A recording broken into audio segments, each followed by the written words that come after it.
Hello guys, আসসালামু আলাইকুম। বগুড়ার রান্নাঘরে সবাইকে স্বাগতম। আজকে চলে এসেছি একটি ক্রিস্পি বেগুনি রেসিপি নিয়ে।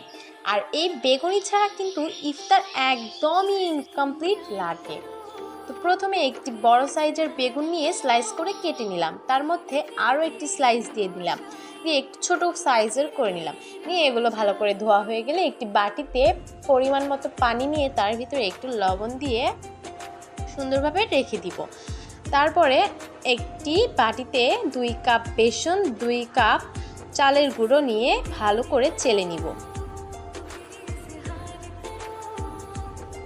চালা হয়ে গেলে এখন দিয়ে দিব হলুদ গুঁড়ো 1 চামচ, লঙ্কা গুঁড়ো 1 চামচ, 1 চামচ ধনিয়া গুঁড়ো, 1 চামচ ভাজা জিরার গুঁড়ো, আদা বাটা 1 চামচ, রসুন বাটা 1 চামচ দিয়ে 1 চামচ কালো জিরা দিয়ে বেকিং পাউডার দিয়ে 1 চামচ লবণ দিয়ে দিলাম, দিয়ে ভালো করে মেখে নিব।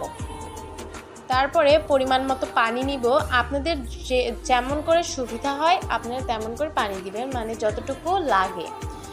ব্যাটারটা সুন্দরভাবে তৈরি হতে যতটুকু পানি লাগে ততটুকুই পানি দিয়ে দিবেন।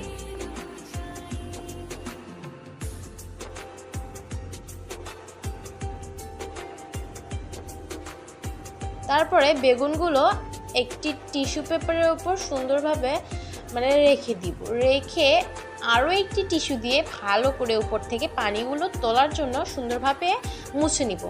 তারপর বেগুনগুলো বেটারের মধ্যে দিয়ে সুন্দরভাবে ভেজে নিতে হবে। একটি প্যানে কিন্তু আমি আগে থেকেই তেল গরম করে রেখেছি। তো দেখতেই পাচ্ছেন এগুলো কিন্তু অনেক সুন্দরভাবে হচ্ছে। আর আমার কিন্তু ইফতারে মোস্ট ফেভারিট একটা আইটেম হচ্ছে বেগুনি।